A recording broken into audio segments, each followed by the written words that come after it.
So now we've made a change. We've been talking about the oceans and how some sustainable brands can help in big festivals to create the amusement of a festival and live music and be sustainable at the same time.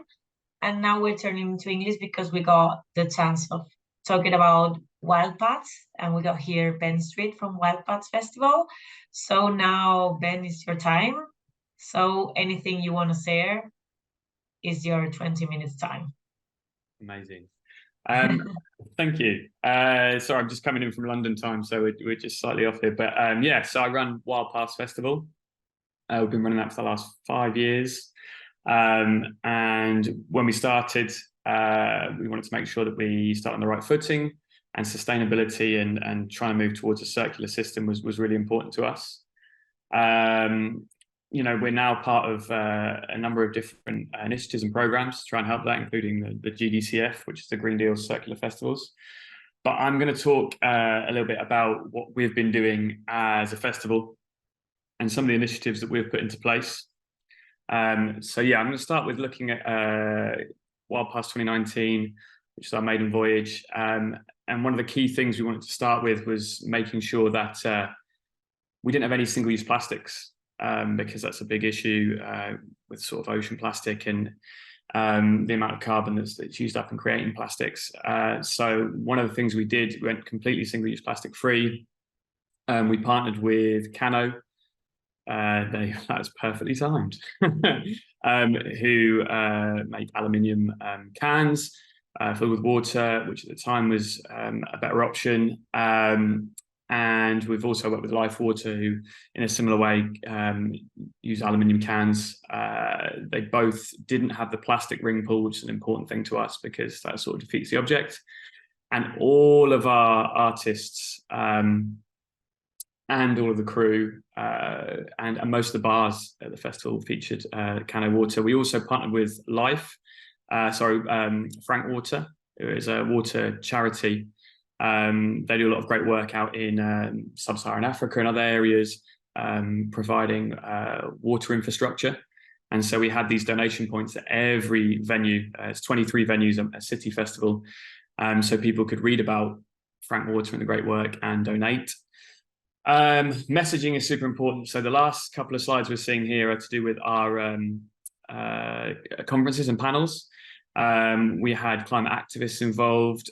We had Tom, who is on this current panel, runs a company called Canopy, who are a sort of product listing site, a bit like Amazon, but with a real keen focus on companies that are ethical, green, and making sure that customers are kept aware of the products they're buying. So really great. And then Abby, who's on the left side of this slide, runs a company called No Encore Apparel. I'll move on to that in a second, but yeah, the messaging is really important, and we make sure we promote the right voices at our panels and conferences. On the right hand side there, you have some of our upcycled merch. So one of the initiatives we ran, we didn't want to use up any new products. There's enough t-shirts, hoodies out there in the world. So we worked with No Encore Apparel, and we sourced a big batch of tees, vintage t-shirts, and then working with a local printer, we printed onto the back of those with our festival design. So we didn't put any new product into the system there. And working local means there was minimum carbon emissions in transit as well. But the messaging behind that particular initiative was great. We had a vintage pop-up store at the box office, so people could go and choose their t-shirts, and each piece was unique. And I'm actually there on the left-hand side chatting with Faye from Music Declares Emergency. Yeah, we were chatting about what the industry can do, specifically artists and their messaging and their voice to help promote green initiatives. That is more examples there of the wonderful upcycled merch initiative that we ran in 2021. We sort of used some of the, or partnered with some of the different acts and artists, mostly regional and local, to promote that. And it got a really good feedback, and it featured in a number of different articles. So yeah, that went quite far afield and got me on quite a few panels talking about sustainability. On the right there, you can see we had produced a huge number of drinks bottles, reusable drinks bottles for our festival in 2019 with refill stations printed down the side. So we worked with Norwich Refill so that people knew they could go into these spots around the city and fill up their water bottles. So they didn't need to necessarily buy any single-use plastic water bottles. So we hopefully really reduced the amount of water bottles used. We do have some data on that, but it's on this slide, unfortunately. But yeah, these are just some of the initiatives that we've been running to promote alternative ways of making merchandise, of providing rider for artists. Here you can see on the left-hand side, we work with a sustainable merch company to make some recycled rPET, so that's recycled plastic wristbands with bamboo clasps, which are just much more environmentally friendly in the process of making them and in recycling those bands. And we actually reuse the bands as well for a number of other events we run through the year because they're beautiful things. And we partnered with Carhartt on that, so each person got to take home a little piece of Carhartt branded apparel. On the right-hand side, you can see our partnership with Too Good To Go. Too Good To Go are a innovative app that helps food businesses reduce their food wastage. And we were encouraging all our festival food partners to sign up to the service and provide reduced priced magic boxes towards the end of the day so that there was no wastage. People could buy cheaper burritos, that were going to go to waste through the app. And we ran a number of really successful marketing campaigns, this being one of them, the crossed asparagus, to try and excite and entice people into downloading the app and excite businesses about being part of this initiative. So yeah, that was really. And just on the last slide here, I think it might be the last one, we might have one more. This is I think an article that went into either Music Weekly or one of the publications, just detailing what we'd been doing, working with No Encore. I think we were one of the first UK musical festivals to launch an entire merchandise collection from second-hand and vintage garments. So that was quite a big flex.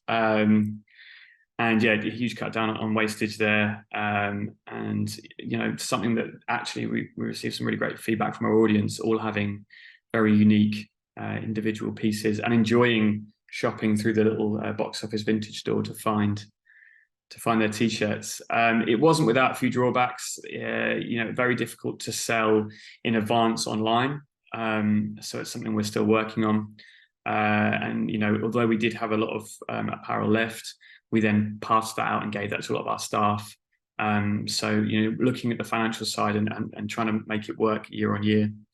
But definitely great messaging and a really exciting initiative that we ran. I think that might be all of the slides. So yeah, I think I can probably carry on and just talk a little more about some of the other stuff we're doing as a festival. Maybe even look at I think Ben, it would be interesting if you just answer the big question, like how can you handle sustainability in a world where lots of festivals are doing big things and you're doing like the other way around, like trying to make a balance between sustainability and the big entertainment issue of music festivals? Yeah, that's a huge question, and I suppose a lot of the time we're led by industry trends. Trying to leave no trace and getting rid of all of the tents that get left behind, and there's no use single plastic. These are great things, but actually food wastage and management, audience travel, they emit a lot of carbon and probably eclipse some of the other initiatives that are going on. So it's trying to work out what you can do and what's most efficacious. For us, being a city festival, we're working alongside collaboratively with a number of venues that already have pre-existing partnerships in place with energy companies. And so we can lean on those venues, but, there's only so much that we can do. And so, we're actually working towards doing a camping festival in 2024, Wild Fields. And we'll be working with partners like Equilibrium, who help audience members and crew and artists to balance their carbon emissions when they travel. There's a cool little slider, and they can see how far they're coming and what travel method they're using, and then they can donate a certain amount, which will go towards tree replanting schemes and green energy initiatives. Again, that's sort of off-putting balancing, so it's not ideal, but it's looking at what's available and doing as much as you can. Other things like working with companies like Red Fox Cycling, who organise cycling tours to festivals. I think Shambhala do that really well. So you can jump on a cycling tour and make it part of the event from the journey, and obviously drastically reduce your carbon emissions. Shuttle bus services are really important.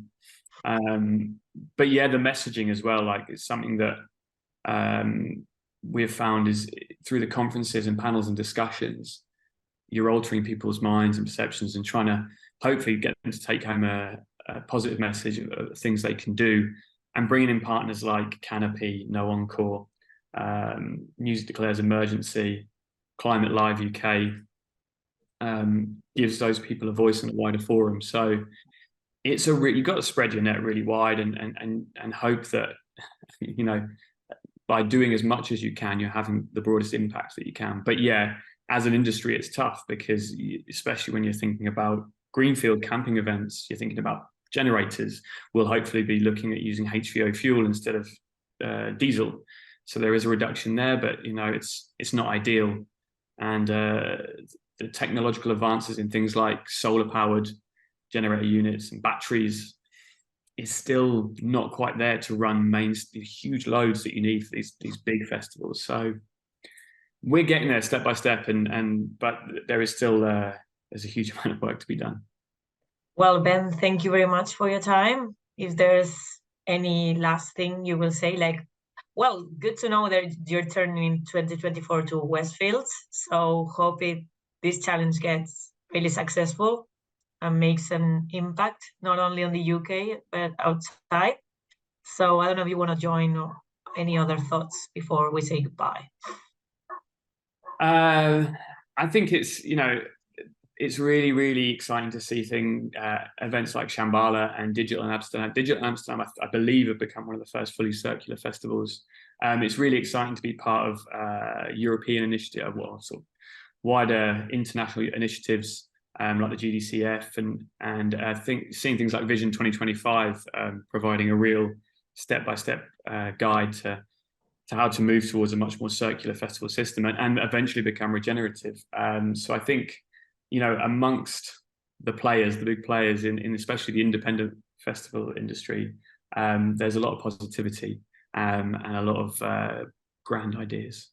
So yeah, that's my last positive message for everyone. Well, we hope that this gets bigger. This is more than a trend. This is something we need to do, in fact, for the future. So thank you very much for your time, and we'll keep in touch with Cranc Pro soon. Thank you ever so much. Cheers. Bye. See ya.